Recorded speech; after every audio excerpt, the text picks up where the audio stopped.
男人自从下了飞机就疯狂地喷口水，整个人就像高压枪一样。而他乘坐过的飞机更加诡异，原本3个小时的航行，飞机居然在空中飞了整整5年。然而更离奇的是，飞机上的所有乘客都没有察觉到任何异常，都只认为是3个小时的普通航行。但乘客的家人都以为他们已经遭遇不测。可当机长联系塔台准备请求降落时，却不曾想，当地面人员听到是828航班后，直接吓傻了塔台的工作人员。在和机长反复确认数千次后，地面这才批准飞机降落。不过却降落在了一个偏僻的备用机场。当乘客们下了飞机后，迎接他们的不是家人，而是大批的警察和记者。乘客们看到这番场景也是慌张不已，纷纷讨论到底发生了什么。这时一个光头警探站出来说 The problem, ladies and gentlemen, is your plane departed Montego Bay, Jamaica on April 7, 2013.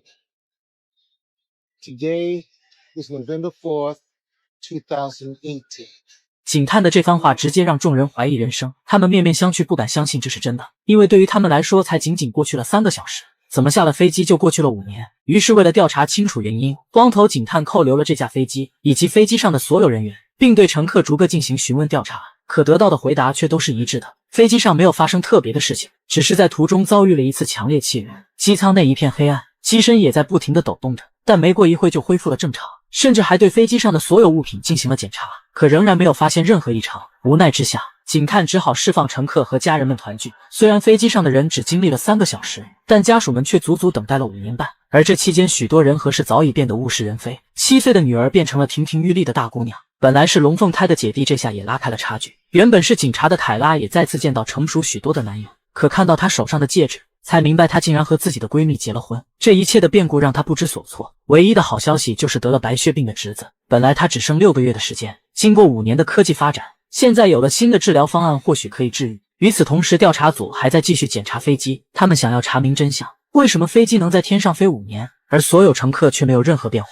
究竟是意外穿越了时空，还是别的原因？这些诡异的问题能否得到答案？ Slow down now!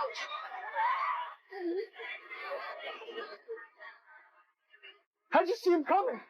Lady, how the hell?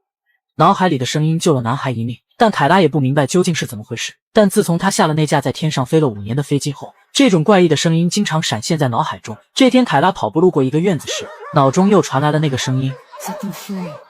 凯拉看到院子里只有2条狗，便并没有在意，接着就跑步离开了。到了晚上睡着后，脑中的声音再次响起，依旧重复着同样的话，放了他们。他来到白天路过的院子外，这时哥哥本开着车也来了。因为本和凯拉坐了同一趟航班，他的脑中也经常出现同样的声音，于是兄妹2人私自把狗放了出来。第二天，警察杰哥就接到举报，监控清楚地拍到了2人放狗的画面。由于杰哥是凯拉的前男友，所以他只是找到凯拉简单的训斥了一番，随后带着他一起来还狗。而这时凯拉脑海中再次响起那个奇怪的声音，他无法抗拒声音，只能按照声音的指引来到院子内。在经过一番寻找后，他的目光停留在一处上了锁的门上，二话没说，抄起铁棍就砸开了门锁。当他打开门一看，里面竟然是失踪已久的2个少女。这时狗主人见事情败露，抄起铁棒就砸向杰哥，还好凯拉及时提醒，这才躲了过去。随后迅速控制住了狗主人，成功破获少女绑架案，这让凯拉也顺利官复原职。领导通知他明天就可以回到警局工作。然而没过多久，凯拉脑中又收到呼唤，这一次不光是他和哥哥本，那趟航班上的所有人都仿佛受到指引，不约而同的来到了机场。可就在众人聚集在一起时，828航班却离奇的发生了爆炸，在场的所有人又再次被进行调查，但众人的说法全都一致，声称自己是受到指引才来到了机场。结果刚到飞机就发生了爆炸，监控也显示他们的确没有靠近飞机。询问无果后只能放人，但负责人警告道，这件事有关于国家安全，要求他们不得向任何人透露。然而对于他们20个人来说，这一切才刚刚开始。消失了5年的飞机突然再次出现，可就在调查组准备将其拆解研究时，神秘的828航班却诡异的自爆。然而没过多久，1名乘客在家离奇被杀，警方调查后暂定为入室劫杀案。表面看起来很普通的一个案件，但背后的真相却令人细思极恐。死者名叫小丽，自从回来后就活跃在各大媒体上，声称自己知道了828航班的真相，但结果当晚就遭到了杀害，仿佛冥冥之中有一股神秘力量在隐藏着828的秘密。凯拉和哥哥本看到新闻后瞬间感到后背发凉，于是他们赶到案发现场，找到小丽的丈夫。据他描述，自从小丽回来后行为十分怪异，仿佛变了个人一样，电话24小时响个不停，还曾劝说他不要接受采访，可他却回答说自己受到了召唤，必须要那样做，并且还从家里佣人的口中得知，家门口24小时都有黑色商务车。就在兄妹俩一头雾水时，侄子卡尔的主治医生发现了异常。医生小美也是828航班的乘客，他在自己和卡尔的血液中发现一种特殊的蛋白物质，这种物质正常人不会有，只有接近死亡后又被救回来的人才会有这种物质。小美怀疑828航班的所有乘客都有这个。要想求证的话，可以提取脑部组织检验。他们想到被害的小丽，但国安局的人接手后，登记的系统里根本没有她的尸体。他们怀疑小丽的尸体被藏了起来。就在凯拉开车回家的途中，却意外发生了碰撞。当凯拉想查看对方有没有受伤时，却有了惊人的发现。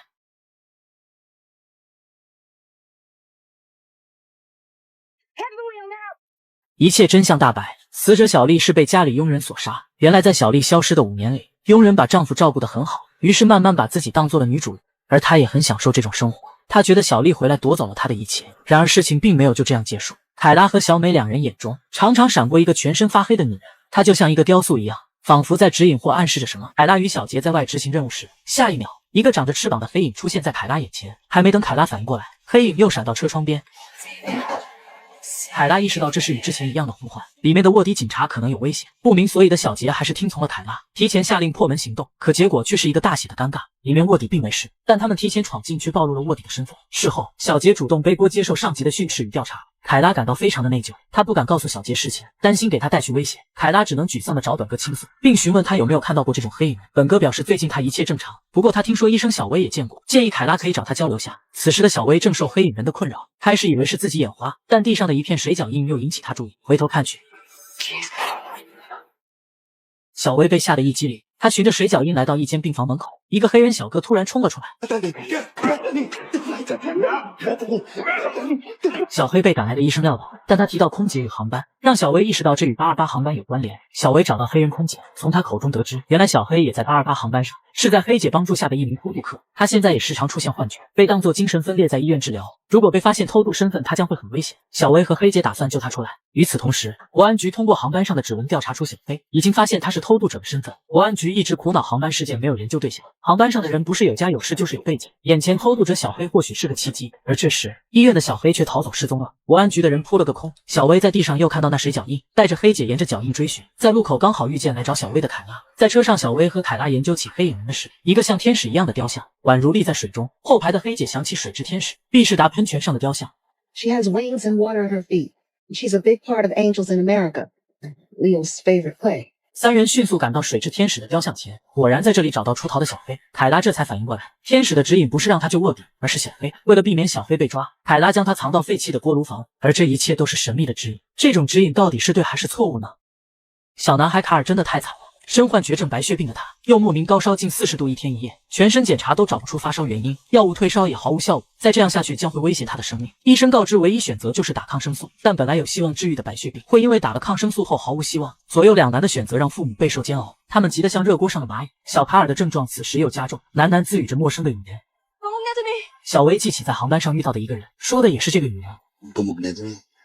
Sorry, I only speak English. 本哥意识到儿子的高烧不退或许与航班事件有关，他拿出之前整理的航班乘客资料，小薇一眼认出了他。他叫小马，是个东欧人。奇怪的是，自从下了飞机，再也找不到有关于他的任何消息。所幸小薇又想起一人，一个坐在自己后排的女人，她当时给小马填过一张单子，或许她能知道些信息。随后凯拉找到这位女士，据她所说，下飞机后亲眼看见小马上了政府管制的大巴，官方消息却说她是自己走出了机场。凯拉回到警局查询行动记录，警局当日护送了4辆大巴出机场。女士表示明明有5辆大巴车，查询新闻资料后确实如她所说，小马上了第5辆车，这辆车总共有11人，他们不是外国人就是没有在世亲属的孤寡人。简单来说，他们的消失没人会在意，同时也是最好的实验对象。凯拉通过职务之便找出第5辆大巴的行踪，他带着小杰来到路线排查，不久就发现一个可疑的农场，不仅有无人机监控，还有荷枪实弹的警卫。他们的停留很快引起注意，警卫前来驱赶2人。为了不打草惊蛇，2人驾车缓缓驶离。离开前，凯拉发现农场旁有个红门房子，一个金发女人正被带进屋内，而金发女子正是航班乘客之一。里面究竟藏着什么秘密？来不及细想，凯拉匆匆拍下照片后离开。看到照片的本哥救子心切，直接来到国安局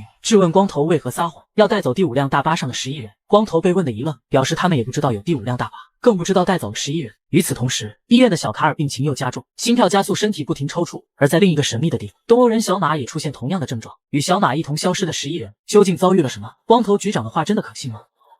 心急如焚的母亲想要立即使用抗生素，但医生小薇说用完抗生素后，卡尔的白血病治疗方案就会失效，最终说服了母亲。幸好另一端试验终于停止，卡尔的症状也随即缓解消失。与此同时，光头局长根据本哥提供的线索，将信将疑的来到了农场红门，然而里面什么都没有。但光头在地上还是发现了东西。看来这里的人察觉被发现已人去楼空。凯拉通过农场所有权调查到 UDS 公司，这是一家多产业化的大公司，与政府签订过许多合同。机场接乘客的大巴也是通过这家公司签订的合同。难道他就是11名乘客失踪的元凶吗？虽然卡尔已恢复了正常，但他能感应到有不好的事要发生。think something bad's gonna happen to him and me. 本哥明白，要想解决儿子背后潜在的威胁，需要深入虎穴查明真相。他成功应聘上该公司的一个小职位，可他的权限太低，公司系统里很多重要文件无法浏览。他故意弄坏自己的工作卡，导致无法打开安全门。热心肠的上级把卡借给了本哥，成功获得权限浏览机密文件，其中一个 SP 项目的加密文件无法进入。看来这是一个重要文件，虽然打不开 SP 项目，但本哥找到了 SP 项目的相关人克拉克。这个女人可不简单，之前研究过人与人同感同受实验，之后转攻心灵领域，结果大放异彩，到处开讲座。更重要的是，她也在828航班上。为了了解真相，本哥来到她的讲课，可听完后也毫无发现，对方反而认出了他们。本哥直接摊牌质问他，为什么要抓走11名乘客进行试验？克拉克被问得一脸懵，表示他没参与过这个项目，只是有一家机构资助过他进行研究。这个组织的名字叫起点计划，缩写正是 SP。看来克拉克是被人利用而已，本哥还是得想办法拿到 SP 的项目文件。他故意接近技术部高层人员，混熟了后上班给他端杯咖啡，不小心打翻在他身上。趁着对方去换衣服的空档，本哥从他电脑成功拷贝出 SP 的资料，可下班时却傻眼了，出去竟然要检查。本哥向侧门走去，不料却转角遇见光头。原来光头局长一直在监视本哥。You can either hand over the flash drive or you can be under arrest. 本哥只得乖乖把 U 盘交给他。沮丧的本哥回到家和儿子提起这事。 He's not a bad guy, Dad. You're not anymore. 果然，光头拿到 U 盘后，并没有告诉任何人，他想秘密调查背后隐藏的组织。光头一把夺过本哥的手机，哐当两脚，手机被踩得稀巴烂。他这是要闹哪样？昨天抢 U 盘，今天踩手机，还好光头及时解释。原来光头局长察觉身边有间谍，本哥的手机已被监视。光头拿到 U 盘后，并没告诉身边的人，他解读了 U 盘里面的内容，但都是一些医学数据，根本没有实验室的位置。他想与本哥合作，坦诚的把 U 盘拿了出来，并给了本哥一个加密的老年机，有消息就用这个手机联系他。而另一边，凯拉正在处理一起跳楼案，一名男子站在楼顶边缘，嘴里神神叨叨的念着什么。原来他也是828航班乘客。凯拉努力安抚他情绪，想将他拉回，不料对方去意已决，纵身一跃摔死在楼下。经过调查得知，男子也时常听到召唤。他和朋友提起此事，并告诉朋友曾经预测到过828航班会自爆，随后2个朋友却离奇的意外死亡。为此他万分自责，认为是自己害死了朋友，于是他选择自我了结。得知真相的凯拉心有余悸，他想与小杰保持一些距离，但自从凯拉回来后，小杰时时在关注着他。虽然已经和凯拉闺蜜成婚，他心里最爱的还是凯拉，而凯拉也只能将爱藏在心底，三人的关系难以处理。与此同时，本哥仔细研究起 U 盘里面的数据，果然都是一些脑电波和心跳计表。本哥也看不懂这些代表什么，但他想到了一个人，克拉克，他是这方面的教授，不一会就听出了个大概。 Professor? Oh my God, the callings. They're trying to artificially replicate them. How? Electrocortical stimulation. I used it on rats, trying to connect the brainwaves of multiple subjects. Most of them died in the process. What Singularity's doing is wildly theoretical and dangerous. 这个试验正是利用了他的研究。克拉克也想找出背后的人，于是他来到赞助他的起点机构，趁机在 CEO 办公室装了一个耳机。而本哥故意在公共网络查询 SP 试验的敏感词汇，果然那边的 CEO 坐不住啊。克拉克一离开，他就拿起电话打给了幕后黑手。 Somebody did a search network-wide. J.P. Williams in the accounting firm. Experiments and Flight 828. It worked. We've already moved them to Brooklyn. All 11 to clean. Thank you, Major. 光头和本哥终于得到了想要的信息，对方称之为少校，到底是哪个少校呢？消失的11人被转移到布鲁克林实验室，而布鲁克林太过广泛，要想得到准确地址，本哥还要下功夫。晚上他用上级的门禁卡，偷偷的潜回公司总部，在众多资料中找出有关布鲁克林试验的地址。而在另一边，小马被绑在实验床上，新一轮的试验即将开始。心急如焚的本哥确认试验地址后，就要前去解除儿子背后的威胁。光头局长还想再等待时机，可下一秒。 这一次试验，他们持续增加电压，一直增加到80%后，828航班所有乘客都表现得异常痛苦。时间紧迫，光头局长明白不能再等了，迅速组织一个战术小队来到调查到的试验地址。当他们冲进来时，里面却空空如也，什么人都没有。这是怎么回事？难道调查的线索有误吗？就在所有人都理不清头绪时，小卡尔却突然跑来。 They're right here. 原来小卡尔收到召唤画下的这幅画，众人在2棵树中间果然找到暗道，顺着入口穿过一条狭长的隧道，里面豁然开朗。实验室果然就在这里，门口有警卫守护，双方展开了激烈的枪战。里面的实验人员很快就做出手，销毁所有仪器和证据，放了一把火后从侧门逃离。外面一番激战后，众人终于冲进了实验室。光头与小杰前去追捕实验人员，本哥几人留下解救受害人。实验室这时火光四起。 救出所有受害人后，本哥一行人向着出口走去。凯拉见小杰还没出来，准备去接应时，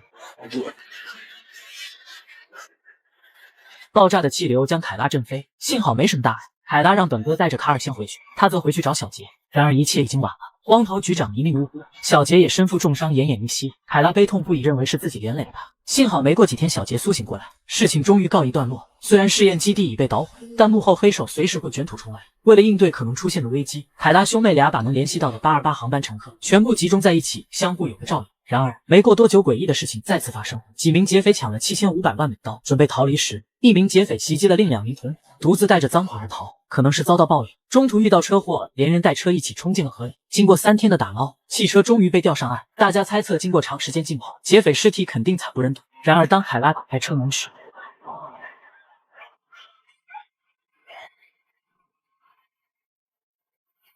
大胡子被送往医院，检查后并没有溺水现象。从他掉入河里到被救起，中间刚好是82小时8分钟，这与828航班有关联吗？醒来后的男子异常激动，嘴里不停喊叫着。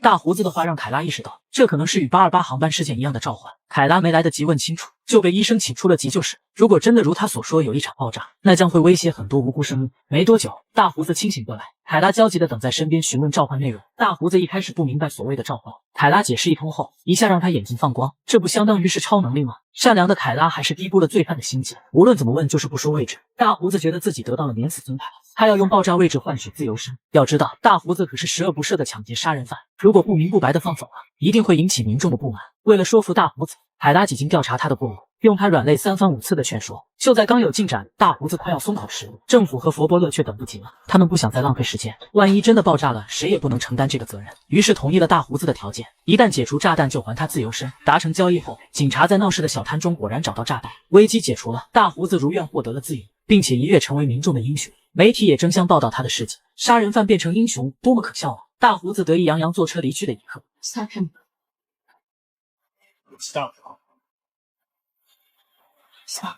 828航班乘客脑中同时受到召唤，望着离去的大胡子，凯拉明白这是放虎归山。大胡子此时名气大涨，准备前往电视台接受媒体采访。他这一行为会将所有回归者置于风口浪尖，背后神秘的少校可能会再次将他们抓走做实验。凯拉兄妹俩想在大胡子上镜前阻止他，不停地对他进行劝说，但大胡子毫不理会。他很享受现在的网红身份，可就在下一秒出现了开头的一幕，他口中不停喷出大量的水，哗哗的一顿狂吐后倒地身亡，这也惊呆了在场的众人。经过检查，他是溺水而亡。本哥此时也得出一个惊人的时间点，大胡子在水里泡了82小时8分钟，复活后刚好过了82小时8分钟，死亡时间等于复活时间，这绝不是巧合。他们的828航班消失了5年半，那么5年半后将再次面临死亡。而此时一旁的卡尔手中正拿着涂鸦好的画，上面是凯拉、本哥、卡尔3人的墓碑，死亡时间是2024年6月2号，意味着5年后他们都将面临死亡。没人知道这究竟是怎么回事，只是归来者的脑中时常会出现召唤，有人因为这些召唤发疯或失去生命，也有人试着去理解召唤并遵循完成它。凯拉兄妹俩就是这样，他们认为这些召唤可以拯救别人。这天，凯拉回到住处时察觉异常，当他打开房门，发现小杰在与另一人争执，随着一声枪响，凯拉中枪受伤倒地，意识逐渐模糊的凯拉却让误伤他的男子快逃。男子犹豫片刻后逃走，随后小杰把凯拉紧急送往了医院。逃走的男子叫阿泽。原来在几天前，凯拉收到了召唤，一个男人在冰天雪地里濒临死亡，他一时不明白召唤的意思。这时侄子卡尔留下一幅画后莫名离家出走。本哥根据画上的内容找到了地址，卡尔居然就坐在这小破屋里。他说收到召唤才会来这里等。随后一个全身冻僵的男人闯进，他就是阿泽。众人升起炉火给他取暖。凯拉发现他的外套后，明白他就是自己召唤。与醒来后的阿泽交谈得知，他在2017年登山时发生雪崩，被埋在一个山洞里。而当他醒来后来到这里时，竟然已是18年。难道他被冰雪冻死1年后又复活了吗？随后两人来到山洞寻找线索，这时两人脑中同时出现幻境，他们同时出现在一片星空下。接着两人又在一块石壁上发现一幅画，此情此景不正是预示着他俩？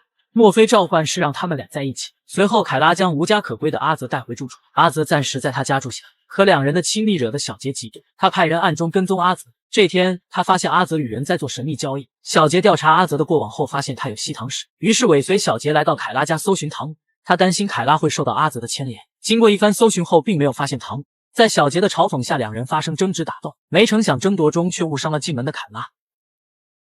幸好及时抢救凯拉，没有生命危险。与此同时，本哥发现家门口停着一辆陌生车辆，当他上前查看时，却被铐头带走。等他摘掉头套，看到眼前人时，却不可置信。You're not the only one who can come back from the dead. Dean! Grab my hand! Dean, please! Come on! Come on! Grab me! Take it! 这个场景又是凯拉脑中的召唤。原来误伤凯拉的阿泽逃走后，内心非常煎熬，他不能一直这么躲避下去。于是阿泽直接现身自首，就连在审判中，他也没有请律师辩解，一口承认了对自己的指控。尽管凯拉强调这是意外，可阿泽还是免不了牢狱之灾。一进监狱，他就被控制起来当小白鼠营救。看来他的复活归来也惊动了少校。监狱果然是个黑暗的地方。与此同时，凯拉又收到召唤，他和卡尔回到了出事的828航班上，可并没乘坐航班的阿泽却也出现在这里。凯拉瞬间意识到阿泽有危险，于是利用质变前来探望。他告诉阿泽会想办法救他出去，并给了他一个电话，前提是阿泽要主动找律师。后悔来监狱的阿泽通过律师的申辩与当事人凯拉的作证，成功从监狱释放出来。与此同时，本哥见到眼前死于爆炸的光头，原来当初光头察觉有高层谋害他，于是他干脆将计就计，让对方认为自己在爆炸中死亡，以便暗中调查背后的少校。通过调查资金账目，他发现少校新订了一台 DNA 定序仪器。本哥一听就明白这是医生小薇的研究，而且颇有进展。但小薇的秘密研究为何让少校发现了呢？询问小薇后才明白，他因召唤遭受了心理创伤，正在进行心理疏导，而他所有研究只与女心理医生提过。难道女心理医生就是少校？光头调出政府所有女少校让小薇辨认，果不其然，小薇一眼就认出了他。他有着30年的黑色行动经验，是个心理战专家。看来他们得好好想想如何反击了。Now they turn the tables. 本哥自航班事件归来不久后，妻子小翠就怀有了身孕。本哥消失的5年半里，小翠找了个男友，而肚子里的孩子现在不确定是谁的。于是两人来到医院鉴定，可刚准备抽血时，小翠脑中就出现自己的声音。Stop! 一脸懵的小翠不知道是怎么回事，本哥一听却激动不已。正常的小翠突然能收到召唤，合理的解释就是通过怀孕基因转，这说明肚子里就是自己的孩子。可没过多久，小翠又收到了召唤。这是他第2次收到召唤，他知道每次出现召唤就会有危险降临。为了弄清楚召唤的意思，小翠带来儿子称要报名艾丽的少年足球队，以便能与他更深入的交流。可艾丽却非常冷淡的说报名已截止，随后行色匆匆的走了。就在这时，小翠在不远处又看到了那个恶魔，看来艾丽恐怕是遇到了什么麻烦事。次日，小翠再次找到他，询问他是不是遇到了什么麻烦，可对方的言语却十分恶劣，甚至诅咒起了小翠。 The freak 828 boy. I know who your son is. I watch the news. Stay away from my family. Your son is an abomination. 小翠追上去与他理论，可他的话却更加歹毒。 I hope you lose that baby. 好心被当驴肝肺，小翠只好就此作罢。其实自从828航班回归后，有人认为他们这些回归者是不祥的人，会给身边的人带去灾难。一些激进分子组成反对帮派，专门针对828航班上的乘客。反对派的老大正是艾丽的丈夫眼镜，眼镜是一所高校的领导，而他所在的学校建筑上正是小翠看到的怪物。幸运的是，这种并不是什么恶魔，而是一种名为石像鬼的守护神。冥冥之中，仿佛一切自有联系。前几天的一家酒吧爆炸案，死亡6人，全都是828航班的相关人员。或许这也与反对派脱不了干系。而另一边，自从凯拉为了阿泽翻供后，小杰就性情大变，整日泡在酒吧，与一些二流子鬼混在一起。因为阿泽的案子就是他负责的，小杰无法理解凯拉翻供的做法。 And then she threw me under the bus in open court to protect some drug addict she barely knows. We destroyed everything.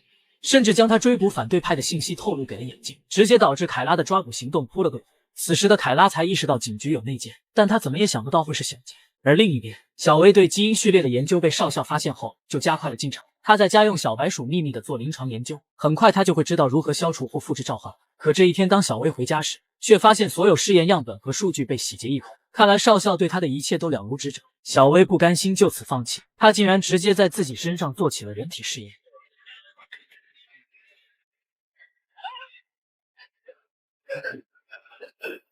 828航班神秘消失的真相，只有这个小男孩卡尔亲眼见证。这天，卡尔突然从梦中惊醒，随后就在拼命的搭建着什么。在父亲本的帮助下，他终于搭建好了。接着，卡尔大喊了一声。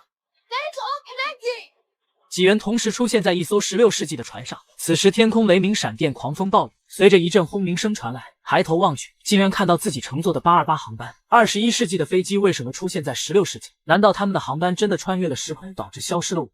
几人不明白这到底预示着什么，但一个古老的传说给了他们预警。传说一个探险船在海上消失了10年，随后又奇迹般的回归。接着船员们突然能接受上天的旨意，也就是本哥几人口中的召唤。然而每个召唤都会导致灾难发生，船员们恐惧的想要摆脱召唤的控制，但所有逆行者都死于非命。其中一个人脸酷似医生小薇，本哥突然意识到小薇可能有危险，因为他一直在尝试消除召唤，于是他急忙来到小薇的实验室。凯拉也闻讯赶来，亮出警察身份后，保安打开了实验室的门，却发现小薇躺在了地上，这已经是第2次了。幸好每次及时被人发现，再这样下去他会有生命危险。本哥留下照看小薇，凯拉则急匆匆的走了，因为他通过在酒吧安装的监听器调查到警局的内奸就是小杰。凯拉要去找他问个明白。在证据面前，小杰终于不再隐藏了，原来他接近反对派是做卧底，目的就是拿到证据一举将他们摧毁。上次凯拉的行动目标都是虾兵虾将，小杰就将行动透露给他们以获取信任。凯拉终于松了一口气，可接下来他们不得不提前行动。阿泽居然被二流子几个人抓住了，小杰忽悠着二流子，这是要喊眼镜来处理。 Someone's gonna finally realize how valuable you are. Okay. 眼镜夫妇很快就赶来了，二流子急忙上前邀功，可却被眼镜臭骂了一顿。 This is not the plan. 现在要放了阿泽的话，眼镜担心他会报警，眼镜迫不得已下令把他干掉，随后想从后门逃走，殊不知凯拉早已在这边等他，接着冲进里屋救出了阿泽。这下有充分的证据可以给他们定罪。时间一晃，几个月过去，怀孕的小翠成功诞下一名女婴。既然召唤会基因遗传，不知本哥的5年死期会不会遗传给孩子？而被冻死1年回归的阿泽已接近死期时间，他感觉到身体越来越寒冷，全身像是结冰了一样，多处被冻伤。在他的轻抚下，身上大块的掉落冰块。他是被冰雪冻死1年后又复活的阿泽，复活的时间也只有1年。期限一到，他将会再次面临被冻死。复活的阿泽遇到善良的凯拉后，他就深深的爱上了她。凯拉的美丽、善良都深深的吸引着他，而凯拉并不在意阿泽不堪的过往，看见他能痛改前非也很欣慰，两人的感情急剧升温。虽然明知阿泽时日不多，凯拉还是答应了阿泽的求婚。他们只想在最后时间留下美好的记忆。阿泽的情况虽求助过医生小薇，但根本查不出原因。医生小薇经过前2次的亲自试验后，虽已消除了召唤，但他的精神状态很差。 Where's my journal? Where's my journal? Where's my journal? 阿泽本来也准备让小薇给他进行试验，消除了召唤或许就可以打破死期，但看着小薇现在的精神状态，他还是放弃了。可没多久，小薇就被吊销了医生执照，工作也丢了。急于求成的小薇竟直接找到了少校，他身上带着少校的过敏源，毫不知情的少校很快就出现。小薇用此威胁他讲出如何消除死亡日期。 Are you having trouble breathing? It's early stage anaphylaxis. You have 90 seconds to tell me how to save you, or it will be too late to save yourself. 可少校死鸭子嘴硬就是不说，两人一番争执下，却把救命药水摔破。没过几秒，少校就一命呜呼。小编我都没想到，铺垫了2季的神秘少校，竟然就这样领了盒饭。随后，小薇惊恐的逃走了。而另一边，小凯尔眼中时常看见3个黑影，这让他感到非常恐惧。他不知道这与姑姑凯拉的一次抓捕行动有关。这天，凯拉调查到一个地下制造白面的组织，就在抓捕时，凯拉居然收到召唤。 Let him go. Let him go.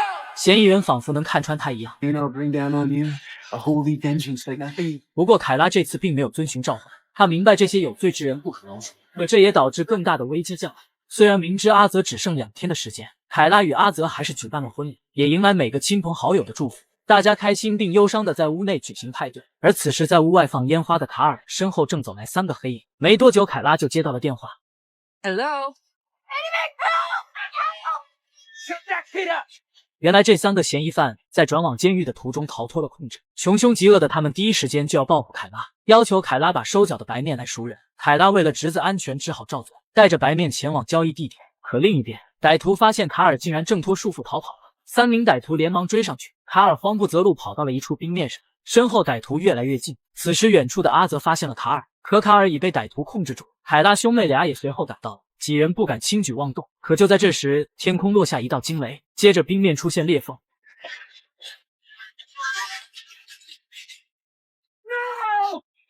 旁边的阿泽毫不犹豫地跳入水中，没多久，卡尔被成功救起。可当拉起阿泽后，发现他已失去了知觉。原来这一幕他近日时常看到，召唤中他躺在冰天雪地里，将要冻死。随后卡尔出现在他眼前，他能在死期来临前救出卡尔，也算是完成了召唤。凯拉虽早知道会有这一天，可他还是止不住的悲伤。 就在这时，一阵金光亮起，不一会，阿泽就从冰洞中活了过来，他的冻疮也消失不见。难道最后他完成了召唤，才打破了死期？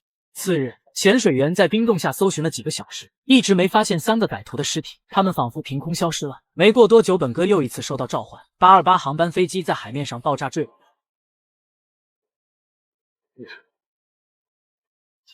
而在古巴海面的一艘渔船上，渔民刚打捞起一架飞机的尾翼，这正是828航班的尾翼残骸。为了弄清缘由，本哥来到古巴打探。根据卡尔的手笔画，本哥找到了打捞飞机尾翼的渔船，可刚上船，本哥就一阵头晕。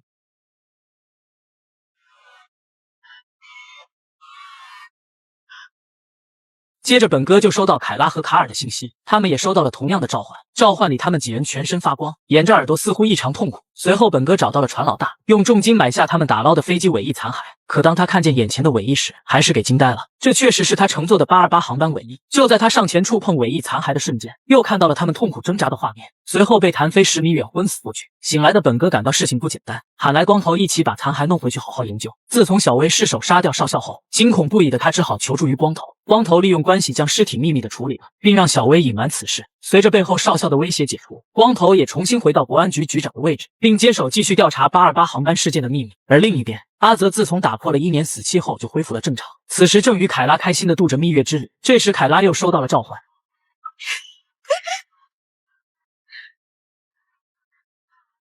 凯拉感觉他也是828航班乘客，仿佛是遇到了危险，于是让卡尔在本哥的乘客关系表上寻找，果然找到了外形相似的丽娜，恰好他家地址就在凯拉旅游的城市。于是凯拉两人火速来到他家，可当与他父母谈起丽娜时，父母不耐烦地说丽娜整天疑神疑鬼，已经离家出走几个月了。而就在这时，凯拉再次收到召唤。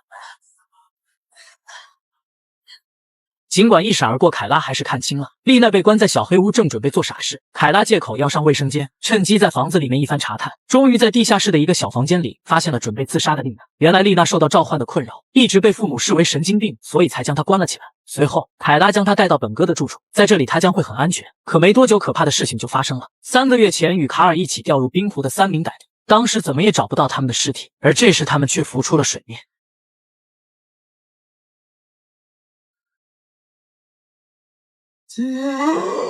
他们正是84天前掉入湖里却找不到尸体的歹徒。此刻他们的复活归来将带来更大的危机。没多久，凯拉就收到了消息。凯拉顿感不妙，急忙通知本哥。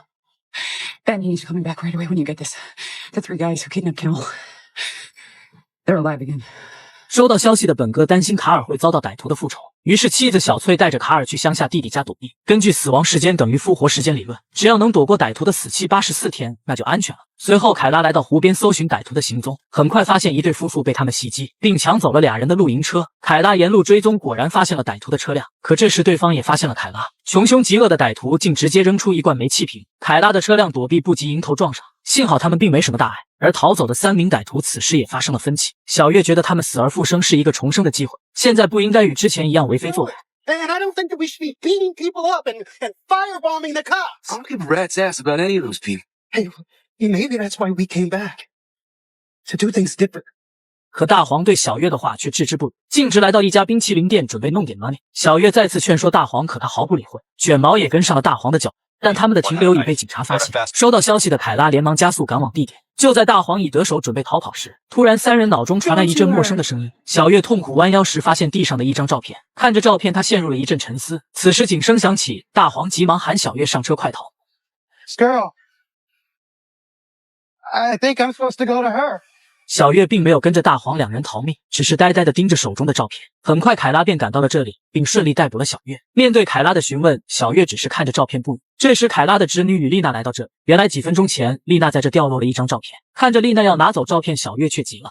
No, wait, please. That photo belongs to me. No, it's mine. I dropped it. How could you have a picture of me? This is a picture of me. Right there, I was 10 years old. And that boy staring at the girl with the slushie? Staring at you? That's me. 原来早在10年前，2人就同框过。当年可爱的小男孩今日却成了逃犯，所幸小月良心未泯，还有的救。而另一边，本哥刚准备睡觉时，却发现自己的左手像灯泡一样亮得刺眼。他意识到也许与之前触摸尾翼残骸有关，于是本哥来到光头的研究室，再次触摸尾翼残骸时，却没任何反应，而他手掌的光却不时亮起，这仿佛是在指引着他。根据指引，他在地下的一个房间发现了研究室的秘密。这是18个月前死于枪杀的小丽，当时她的尸体离奇失踪了，没想到会在这里。看来光头对他有所隐瞒。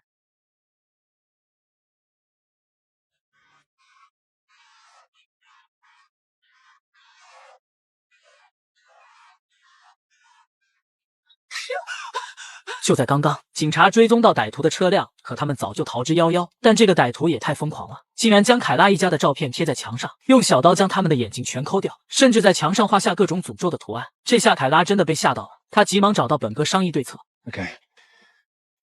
Okay, he's got 1 day left. All right, you just need to hide out and you'll be safe. 凯拉觉得要解决危机，还是要尽快找到歹徒，于是想从同伙小月这里得到一些线索，但从他口中没问出任何有用的信息。Okay, Pete, I'm gonna need you to focus. I need your help finding Jace and Corey. Where are I'll be they? back to my cell. 于是凯拉找来女孩丽娜帮忙。小月对她好像有一种特殊的情感，而丽娜也是如此，但她也没能从小月口中问出什么，只知道他们3人会同时收到一样的召唤。召唤中一个时钟在倒计时，仿佛预示着他们的死期降临。另一边的卷毛这时已经出现死期反应。这时小月突然想起高中时的足球场有过一模一样的时钟，她当时在球队踢球却遭到教练开除。凯拉觉得小月真心悔过，想帮她完成召唤，于是来到球场找到教练了解情况。教练说他们3人表面踢球，实则是在倒卖白面，甚至还害死了1名球员，所以才将他们赶出了球队。凯拉对教练的话深信不疑，回到警局询问小月他害死球员的事。此时一旁的阿泽像是感受到什么，原来自从他打破死期消除召唤后，就获得了一种特殊能力，能够感知他人的情绪与心理。阿泽在小月身上感受到害怕的情绪。 Who are you so scared of? Who are you protecting? Is it Jace? This calling's giving you a chance to choose a different path in life. Take it and you might survive, Pete. 此刻小月再也绷不住说出了实情。 I never wanted to do drugs, but I had to if I wanted to stay on the team. Coach Hannity, he made us. 原来他们走上的这条不归路，竟是教练威胁强迫的。看来凯拉需要再次拜访这个教练。而此时的大黄和卷毛已出现在教练的家门口。大黄想要找教练讨回公道，同伴卷毛想要劝说他，可依然没能拦住大黄复仇的心。等凯拉赶到时，只看到腿部中枪倒地的卷毛，而大黄不见了踪影。一旁的教练还在狡辩着，但在卷毛的提醒下，凯拉在通风口发现了大量的白面。这下人赃并获，害人不浅的教练也将得到法律的制裁。另一边，本哥发现了被冰冻的小丽后，向光头局长追问原因。光头此时也全盘托出，小丽虽然死于头部中枪而亡，但经过尸检发现她的伤势与飞机爆炸里受伤的人相吻合，并且在她的人体组织里发现了古巴海域特有的海藻，同时在飞机尾翼残骸上也发现了该海藻。本哥彻底愣住了。 We died on that plane. We were resurrected. 接着光头又给他看了一段视频，视频中飞机的尾翼残骸竟然凭空消失了，但更诡异的是却是监控上的时间点。这个时间正是大黄3人掉入冰湖，阿泽打破死期的那一天，也是小薇失手杀掉少校的那一天。这一切仿佛用科学无法解释，谁能想到一个受到诅咒审判的人死去后，竟然想要带走他的同伴兄弟。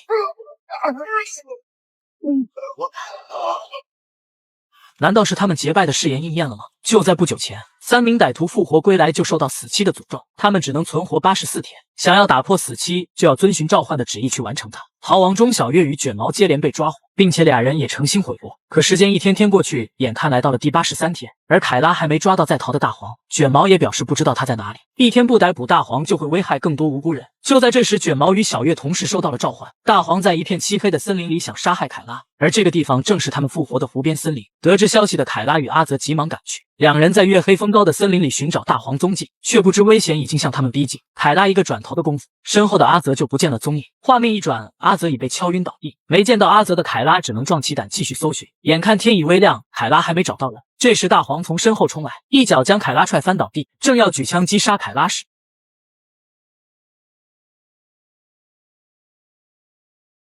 仿佛卡尔的言行能传到大黄耳中，凯拉趁他愣神之际爬起反击，凭借着警察身手，大黄被揍得无力招架。奈何大黄不讲武德，一把扯住凯拉头发，将他甩入了悬崖。随后大黄通过凯拉的警车得知卡尔的藏身之地，径直开车找卡尔去了。而另一边的小月又感应到召唤，要想拯救自己，小月必须去完成召唤。于是本哥给他申请了通行证，由特工带着他来到卡尔的藏身地。本哥下车喊出藏在地窖的小翠姐。这时枪声响起，一旁的特工直接倒地。本哥连忙找掩体，原来是守在屋顶的大黄。本哥示意卡尔几人赶快撤回地窖。密集的枪声终于停止了。眼看大黄朝着卡尔的方向追去，本哥掏出特工的手枪起身跟上。小月为了阻止大黄也跟了过去。树林中，舅舅为了保护姐姐与外甥，赶去仓库拿枪，可门还没打开就被大黄抓个现成。舅舅宁死不肯说出外甥在哪，最终倒在地上血流不止。这时小月赶来想要拦住大黄，两人缠斗扭打在一起，但奈何小月双手被扣着，大黄将小月打翻在地后，径直走向地窖。地窖内，卡尔正在唱歌哄妹妹，突然听见一阵脚步声，看见来人竟是卷毛。If I can find you, when you do that, right? Can find.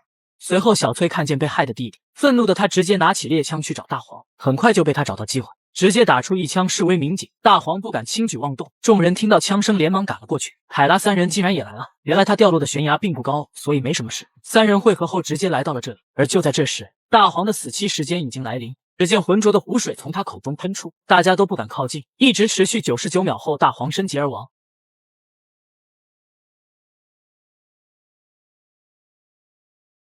而小月与卷毛并没有事，众人认为是他们遵从了召唤，所以才逃过了死期。就在大家庆幸之余，一股黑烟从大黄尸体飘起，随后分成2股，分别向小月和卷毛袭去。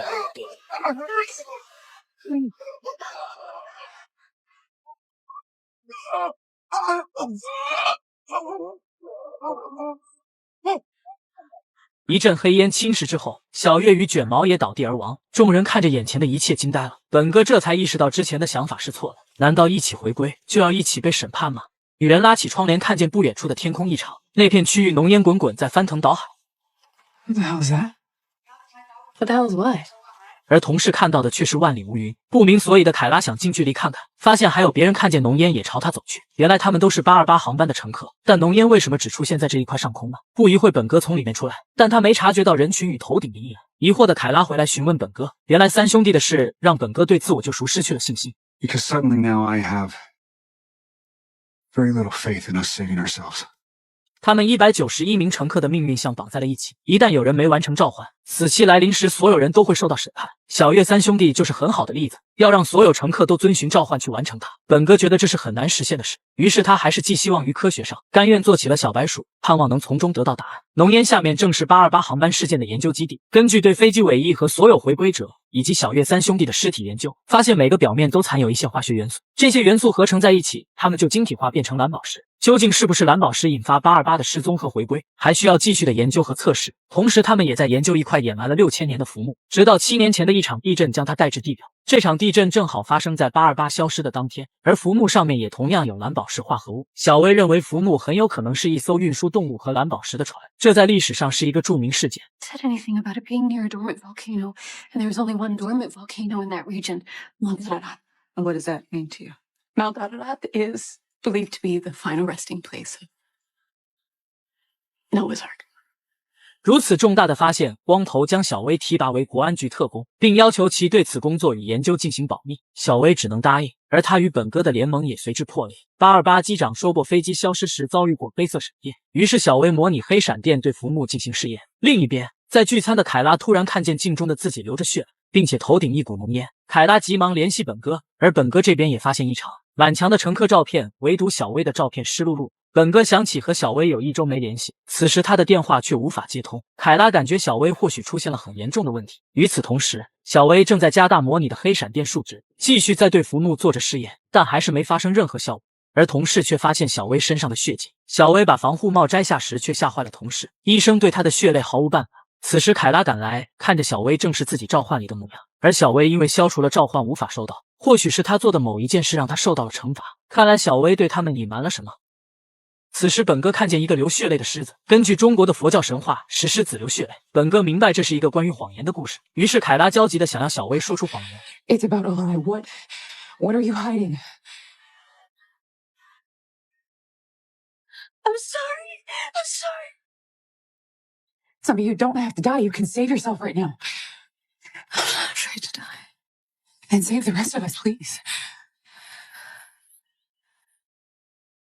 在凯拉的恳求下，小薇终于道出了自己误杀少校的事。她也因隐瞒此事才受到惩罚。就在这一刻，奇迹出现了，她的血泪瞬间消失，身体也恢复了正常。 I just confessed to murder. You're a cop. You have a responsibility. No, You have to. I don't. You do to save the land. Zombie, no. Oh, come on. We both took an oath. I betrayed mine. Don't betray yours. All right, well, you're in no condition to go anywhere, let alone a jail, so why don't you get better and then we can talk. 恢复的小薇立马投入到工作中，通过慢放实验视频，发现她之前的试验并不是没有效果。在黑闪电的刺激下，浮木消失了37毫秒后又回来了，这或许就是828航班的未解之谜。于是小薇继续加大数值对浮木进行试验，可这次却导致了更大的灾难降临。卡尔发现水晶球里的火山居然喷发了出来，丽娜看见宝宝突然哭了，就要起身去扶，下一秒，她刚坐的地方电扇就掉下来了。要不是宝宝的哭声，她就会被砸中。随后，城市建筑上的玻璃瞬间碎裂，房间里的东西全部在晃动。幸好10几秒后恢复了正常。心有余悸的丽娜惊奇地看着小宝宝，丽娜从此认为小宝宝就是她的守护天使，也直接导致后面她因此而魔化。这个我们等下再说。而小薇那边的试验被迫终止，他们才发现几次试验都同步发生了地震，只是前几次的微震无法察觉，只有精密的仪器检测到之前的震央是在研究室正下方，而这次强烈的震央却是在100里之外的地方。那里的大地出现了像火山附近一样的裂缝，而这个城市根本就没有火山。小薇意识到这是一个很严重的事情，于是和光头申请停止测试。Yesterday's epicenter was here, right under Eureka. Today's epicenter, look where it was. In the middle of nowhere. Zeke Cave, the Methods Lake, the river that James Griffith came out of. Today's earthquake was in the center of all of these miracles. In fact, dead center. We're being sent a message to stop. 可光头却说这个阶段不能停止。 Sunday, the people I answer to have already been told we are on the brink of something huge. If we stop now, they'll just replace me. Find someone else to do my job. But to me, this is more than just a job. We are closer than we've ever been to figuring out what happened to 828. Can you really stop now because of two possibly unrelated events? Because I can't. So I'm sorry, the answer is no. 无奈的小薇只能继续试验，不过这次她的眼神里却有着一丝不同。试验一开始就发现了炸裂，光头急忙跑了过来，小薇被送进了医疗室。 My God. Gather every speck of this. We have to salvage what we can. 受伤的小薇和助手一起走出了研究室，在车上，他拿出了实验室的浮木。原来他来了一招偷梁换柱。小薇带着浮木直接来到岩浆裂缝处，浮木是在火山发现的。小薇明白火山是要拿回属于他的东西，不然将会带来更大的灾难。犹豫片刻后，小薇还是将浮木扔了进去。没多久，岩浆就瞬间消失不光。 卡尔的水晶球火山也恢复了正常，而丽娜想再次求证小宝宝就是她的守护天使，却做出了更加疯狂的事。她拿着蜡烛火焰燃烧自己的手掌，想要看看宝宝如何救她，直到烧出一股烤肉味，滚落的蜡烛瞬间点燃窗帘。丽娜不仅毫不慌张，嘴里反而念叨着什么 Behold, an angel will guard you. Behold, an angel will guard you. 就在这时，楼下的阿泽感应到什么。 Eden, she's scared. 等小翠赶到楼上时，房间已经弥漫着浓烟。她急忙抱走了自己的女儿。阿泽拿来灭火器扑救。丽娜跟在小翠后面拼命地解释着 No, I just needed her to prove it. It's okay. But now you see, don't you? See what? That she's my guardian angel. She sent you a message to come up there. You did this on purpose? 小翠不敢相信丽娜竟然故意这么做，她不会让女儿遭受任何可怕的威胁，于是就要将丽娜赶出家门。此时卡尔却向妈妈求情 Angelina is supposed to stay with us. A calling told me that before I even met her. We're supposed to help her. And we did.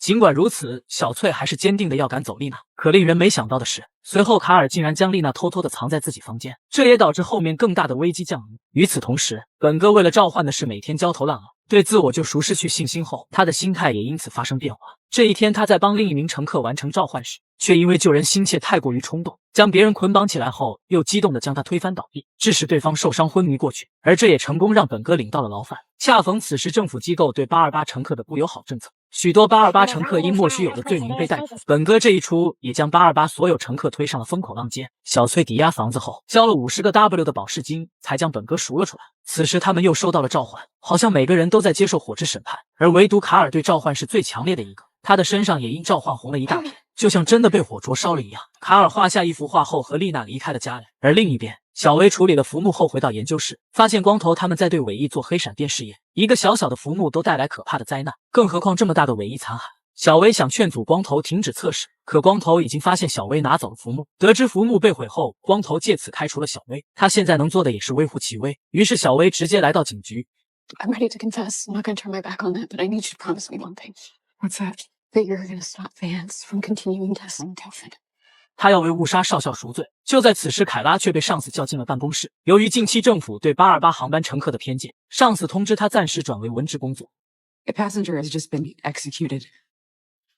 More are being brought in every single day. My own brother is being targeted, and now my value to this force is being erased. 凯拉无法忍受这种偏见，直接向上司提出了辞职。随后，凯拉将小薇带到了本哥家中。他明白现阶段如果让小薇去认罪，将会受到不公平的审判。小薇与本哥又站在了同一战线。与此同时，半路上与丽娜分开后，卡尔竟直接来到了光头的研究室。